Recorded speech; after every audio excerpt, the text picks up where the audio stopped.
देखिए, कुछ दिनों पहले जो है पप्पू यादव ने लॉरेंस बिश्नोई को जो है धमकी दी थी।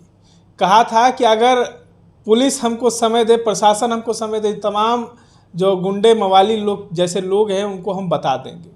तो वहीं अब लॉरेंस बिश्नोई के गुर्गे ने भी पप्पू यादव को जान से मारने की धमकी दे दी है। देखिए, पप्पू यादव को व्हाट्सएप कॉल आया और उस कॉल पर जो है समझा देने की बात कही गई है, उनको जान से मार देने की बात कही गई है। पप्पू यादव बड़ा चेहरा है बिहार के लिए, सांसद भी हैं, पूर्णिया से वो सांसद हैं, 6 बार सांसद रह भी चुके हैं और एक बड़ा चेहरा है, लोगों के बीच में काफ़ी फेमस भी हैं। इन तमाम मुद्दों पर चर्चा करने के लिए अखिल भारतीय अपराध विरोधी मोर्चा के राष्ट्रीय अध्यक्ष धनवंत सिंह राठौर जी हैं। राठौर जी, कैसे देखते हैं पप्पू यादव को लॉरेंस बिश्नोई के गुर्गे ने जो है वो धमकी दे डाली? देखिए, कल की घटना है। लॉरेंस बिश्नोई गैंग का नाम लेकर किसी मयंक सिंह ने पहले इनको ट्वीट किया और किसी व्यक्ति ने फ़ोन पर जो बातें कि पूरे आज देश में लगभग हर चैनल पर, हर सोशल मीडिया में गूंज रहा है। ये कहानी की शुरुआत हुई है बाबा सिद्दीकी की हत्या से। बाबा सिद्दीकी से पप्पू यादव के निजी संबंध थे, बिहार के ही गोपालगंज के रहने वाले थे।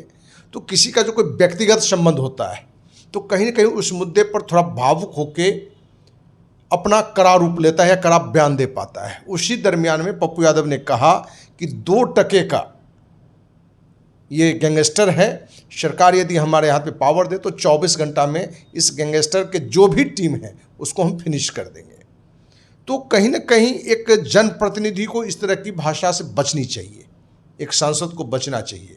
पप्पू यादव को सोचना चाहिए कि 6 बार सांसद रहे हैं, 1 बार विधायक रहे हैं और 5 बार निर्दलीय सांसद रहे हैं। ये एक बहुत बड़ी बात है कि कोई अपनी बदौलत यदि जीतता है।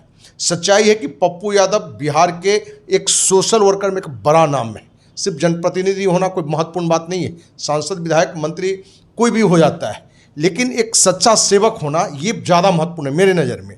वैसे लोगों की नज़र में तो पद ही महत्व है। तो पप्पू यादव जहाँ बाढ़ की बात हो, किसी बहन बेटी के साथ कोई घटना की बात हो, किसी के साथ कोई हत्या की घटना हो, तो उसमें बढ़ चढ़ कर ये सामने आते हैं, लोग की मदद भी करते हैं। लेकिन यहाँ जो इनकी भाषा थी थोड़ा, और उस भाषा में कहीं ना कहीं एक भाषा उनका ये भी था कि पूरे देशवासियों को भी अपमानित किया, जिसमें उन्होंने कहा कि क्या ये देश हिजड़ों का देश से हो गया। मैंने तो ये भी एक गलत वक्तव्य था जिसकी हमने भी आलोचना की और लोगों ने भी आलोचना की। लेकिन जो पप्पू यादव को कल जो धमकी दी गई है, इस मुद्दे पर हम और अखिल भारतीय अपराधी मोर्चा पप्पू यादव के साथ हैं। और हम कहना चाहेंगे भारत सरकार के मुखिया नरेंद्र मोदी से, गृह मंत्री अमित शाह से, कि क्या अपने देश में जहां लोकतंत्र है कि क्या कोई जेल में बंद गैंगस्टर मैंने गैंग चला सकता है? जहां आप कह रहे हैं 100 से अधिक के पुलिसकर्मी के अंदर में वो देख रेख में है, तो क्या वहां मोबाइल उसके पास में चल रहा है? जो बातें निकल कर आई उसमें दिया कि लॉरेंस बिश्नोई के बारे में कि जैमर को थोड़ी देर के लिए बंद कर दिया गया था और पर मिनट 1 लाख रुपए लगा। तो वहाँ तो जितने भी पदाधिकारी इस नीचे से ऊपर है सबको तो एक तो पहले बर्खास्त करना चाहिए कि आखिर वहाँ से भी बात कैसे लिखी हुई, क्योंकि जो बातें आई हैं उसमें दिया गया है कि भाई ने आपको फ़ोन किया कॉन्फ्रेंस पर, जैमर बंद करके पर मिनट इतना, और आपने बात नहीं की। तो ये दिखाता है कि कहीं ना कहीं अपने देश में लोकतंत्र मजाक बन रहा है। एक सवाल और आपसे ले लेते हैं कि कुछ दिनों पहले लॉरेंस बिश्नोई ने एक चैनल को इंटरव्यू भी जेल के अंदर से ही दिया है, आपने वीडियो देखा भी होगा। तो क्या प्रशासन जो है लॉरेंस बिश्नोई के आगे नतमस्तक है, केंद्र सरकार नतमस्तक है? देखिए, आप मीडिया को कितना पता है पता नहीं, लेकिन अखिल भारतीय अपराध विरोधी मोर्चा के राष्ट्रीय अध्यक्ष होने के नाते 30 साल से सामाजिक काम में हैं। हर जेल में लगभग 30-40% लोगों के पास मोबाइल उपलब्ध होता है। हर जेल में, कोई जेल में थोड़ा कम हो, बेश हो, लेकिन हर जेल में मोबाइल उपलब्ध है और उसके लिए सारे प्रशासन ही जिम्मेवार है। उसके लिए मोटी रकम ली जाती है, क्योंकि आपको ये भी मालूम होगा कि बहन बेटी के सम्मान की खातिर लड़ाई में जो हम 9 दिन जेल गए तो वहाँ हम देखे कि लगभग 50% लोगों के पास स्मार्ट मोबाइल फ़ोन था। कोई रोकने वाला नहीं है। वहाँ सारा नशा का उपलब्ध है, शराब है, गांजा है, भांग है, सब उपलब्ध है। जितना भी दुष्कर्म का सारा वहाँ अड्डा बना हुआ है। तो ये सिर्फ लॉरेंस बिश्नोई घटना में नहीं बल्कि पूरे देश की वो स्थिति है। और लॉरेंस बिश्नोई यदि मान लीजिए कि आज के डेट में देश के सबसे कुख्यात माना जा रहा है, यदि माना जा रहा है तो भाई उस पर ध्यान दीजिए, ये प्रशासन का काम है। तो प्रशासन की भी कहीं ना कहीं इसमें कमजोर स्थिति दिखती है। और हम तो बड़ा स्पष्ट रूप से कह रहे हैं कि कहीं ना कहीं लॉरेंस बिश्नोई इसमें दोषी भी नहीं हो, कहीं उसके नाम पर कोई बड़ा गेम कर रहा है, क्योंकि जो व्यक्ति अंदर में है वो तो हम आप अंदाजा लगा रहे हैं कि अंदर से उसने किया, उसमें सच्चाई कितना है वो तो जांच का विषय है। जांच करके सरकार ये बताए कि भाई स्थितियां क्या है। क्योंकि बहुत पहले की बात जो आपने बताई कि जो फ़ोन से इंटरव्यू दिया था जी न्यूज़ या किसी चैनल को दिया था, तो ये तो असामान्य बात है। ये तो अपने देश में 30-40% लोगों के पास अंदर में मोबाइल होता है, वो भी स्मार्ट मोबाइल होता है। जेलर है, जेल सुप्रिटेंडेंट है, सारे लोग नीचे से सिपाही तक सब इस मामले में भी एक मोटी रकम कमाई करते हैं। बहुत कम लोगों को ये मालूम होगा कि जो जेलर अंदर होता है उसकी प्रति मंथ की आमदनी करोड़ में होता है, जो कमज़ोर है उसका भी 20-25 लाख रुपये महीना होता है। ये अपने यहाँ भ्रष्टाचार का आलम है। इसलिए सिर्फ ये लॉरेंस बिश्नोई मामले में नहीं बल्कि पूरे देश की वो कहानी है।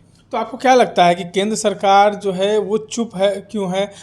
उन पर भी सवाल खड़े होते हैं क्योंकि एक सांसद को धमकी दी गई है। सांसद देश का जो है बड़ा माननीय पद होता है और कहीं ना कहीं उन पर धमकी जो हुई है, तो केंद्र सरकार को इस पर एक्शन लेना चाहिए। देखिए, पप्पू यादव ने गृह मंत्री को पत्र लिखकर खुद जेट सुरक्षा की मांग की है। डीजीपी को उसने पत्र लिखा है पप्पू यादव ने।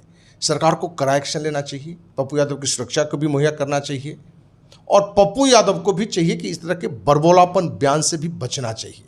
क्योंकि आप एक इकलौता व्यक्ति आप हमें देखेंगे कि कुछ मुद्दों पर हमने पप्पू यादव की खूब प्रशंसा की है जी की। और कुछ मुद्दे पर हमने कड़ा विरोध भी किया है। तो हमारा सिद्धांत भी है कि जो गलत है गलत को गलत कहें, अच्छा को अच्छा कहें।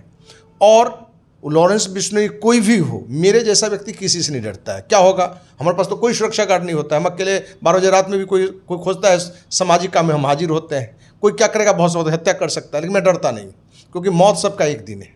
तो गलत कोई है उसको हम गलत का विरोध करें, लेकिन उसका भी तरीका है। आप लॉरेंस बिश्नोई के बारे में कितना जानते हैं, बाद में पप्पू यादव ने कहा कि हम उसका बहुत जानते भी नहीं, जानना चाहिए। तो आज राजनेताओं की स्थितियाँ होगी कि कोई घटना गई, एक लाइन ट्वीट कर देना। ट्वीट में क्या करना है ये भी ध्यान रखने की जरूरत है। क्या उससे भावना आहत होता है? तो इस पूरी घटना में प्रधानमंत्री और गृह मंत्री को भी नैतिक जिम्मेवारी है कि इस पर कड़ा एक्शन लें, नहीं तो इन लोगों के ऊपर भी एक आरोप लगेगा कि भाई कहीं ना कहीं इन लोगों का संरक्षण तो प्राप्त नहीं है। सांसद के साथ अगर कोई घटना घटती है, आप तो बोले कि हम उनके साथ खड़े हैं, अगर कोई घटना घटती है तो कौन जिम्मेवार होगा? भाई सरकार जिम्मेवार होगी।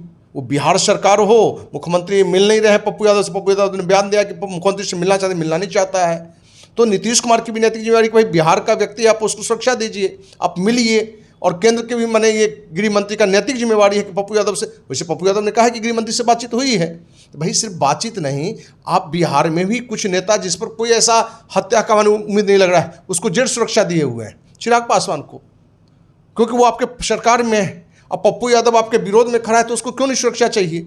हम पप्पू यादव की क्यों बात करें? एक सामाजिक कार्यकर्ता कोई भी है जिस पर लगता है कि कोई घटना घट सकता है और वो सुरक्षा की मांग करे तो उसको सुरक्षा देना चाहिए। क्योंकि ये जो भी सुरक्षा गार्ड हैं, ये कोई किसी व्यक्ति का कोई बपौती थोड़े है। इस सरकार जितनी भी है, आम जनता का जो पैसा टैक्स जाता है उसी से चलता है, उसी से सिस्टम चलता है। तो यदि पप्पू यादव पर भी ऐसा बात आया है तो चाहिए सरकार को कि इनको सुरक्षा दे। और लॉरेंस बिश्नोई वाली जो घटना जो घट रही है, पूरे देश में एक नए तरह का दहशत व्याप्त हो रहा है।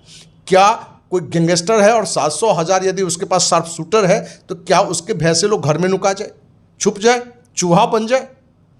ये कहाँ से सही है? इसलिए सरकार को इसमें कड़ा एक्शन लेना चाहिए, जो भी दोषी है उस पर कड़ी कार्रवाई करनी चाहिए। सरकार को पप्पू यादव की जो घटना हुई है उस पर कड़ा एक्शन लेना चाहिए और जल्द से जल्द उनकी सुरक्षा होनी चाहिए। अगर पप्पू यादव के साथ कुछ घटना घटती है तो इसके जिम्मेवार जो है केंद्र सरकार होंगे, गृह मंत्री होंगे और बिहार के मुख्यमंत्री होंगे। इस तरह के तमाम अपडेट्स के लिए बने रहे हमारे साथ।